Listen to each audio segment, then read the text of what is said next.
Hey, what's up, guys? It's me, Hooper.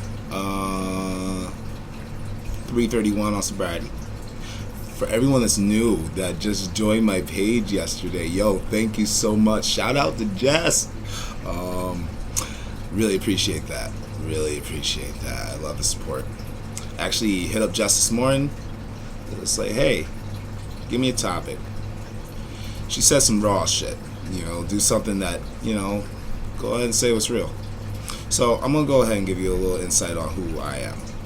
Okay. I live in upstate New York. I live in the town of Oneonta. I moved here from the Bronx.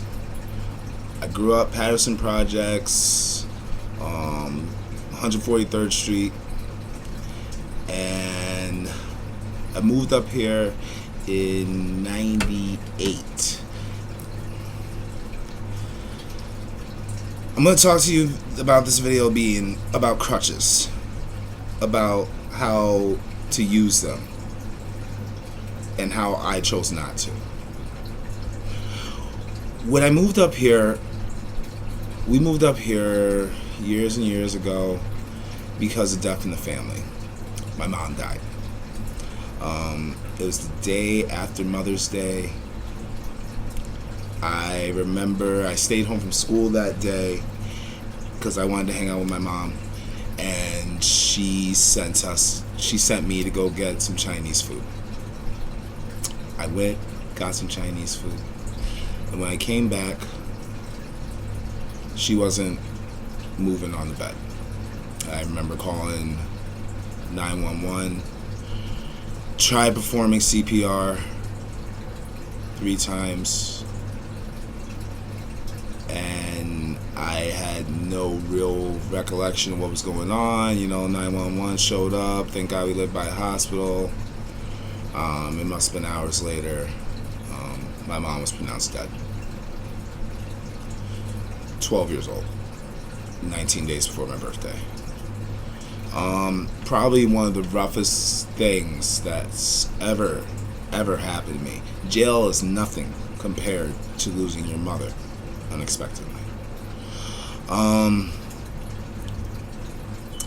talk about crutches because, quite frankly, for a while that made me mad. I was mad. I used to be a Catholic school going kid and everything, and I just got to a point where I was just mad. I didn't go to church anymore. Moved upstate. I hated everybody. I didn't want to talk to nobody. I needed therapy. I felt like I was the cause to my mother's death. Like I wasn't able to go ahead and do what was necessary in order to save her. It was really emotional. As years went on, anger began to leave. Maybe that's why I chose a lot of drugs and alcohol to go ahead and fill those voids, fill that hole that I just didn't have love.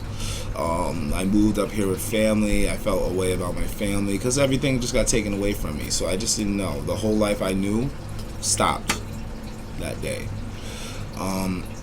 But I don't use it as a crutch. I can't let the experiences that I've had mold the way I'm going to be. My destiny is not defined by this. It's not my defining chapter. At the end of the story, I hope that something epic happens and I did something amazing so that the world can go ahead and I leave my mark, so everyone else can know who the hell I am. Prison, my mother's death. My father died when I was 16. That wasn't as much of an emotional thing. I knew that was going to happen. I was adopted from an infant. I never met my mother. Never met my father. I thought about trying to find him. I'm 35 now. I lived this life, and I turned out to be a great human being because of it. Because of everything that's happened in my life, I'm able to go ahead and continue looking at the bigger picture and focusing on what's good in life. Life is a horrible thing sometimes, and bad things happen to good people. My mom always told me that you treat people the way you want to be treated. Now, if you treat me like an asshole, I'm going to treat you way worse, because I'm really good at being an asshole.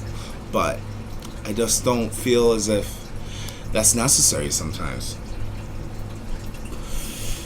I can go around moping and being like, woe is me, and, looking for someone to go ahead and help me out if I need to. But you know what? Instead, I'd rather go ahead and do it by my damn self. I don't need anybody to go ahead and do things for me that I couldn't do myself. But at the same time, if I do need help with something, you ask for help.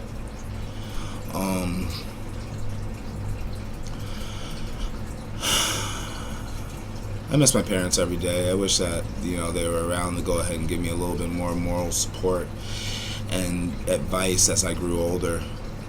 But I grew up to be a pretty good man, and because of the influence that they gave me while I was here. I'm lucky enough that my older sister tells me exactly what to do. She's like a mom figure and always looks out for me. Thanks, Sophia. But it's hard to talk about this kind of stuff. This is something that I would never personally just go ahead and start talking to people about. But life goes on, and you learn to live with it. Life is going to have a lot of ups. Life is going to have a lot of downs. And life hurts. But if you go ahead and work through the pain and focus on the positive things in your life, destiny will go ahead and give you greatness. You can become great if you just try to focus on what is good in your heart. Right here, I know my heart is huge. I'll give the shirt off my back to somebody. Don't get it twisted. I'll go ahead and curse somebody out too, just for the sake of cursing them out. But in reality, I care a lot. I would never want to hurt anybody. But life is short. Life is too short to go ahead and just do bad things or, be angry all the time. I like smiling. I like being happy. I like laughing. I love sharing happiness to other people. And for those that don't understand that, it sucks. I saw a little thing on Facebook yesterday. It was like, life is full of good people. If you can't find one, be one. And I was like, yo, that's what's up, because I feel as if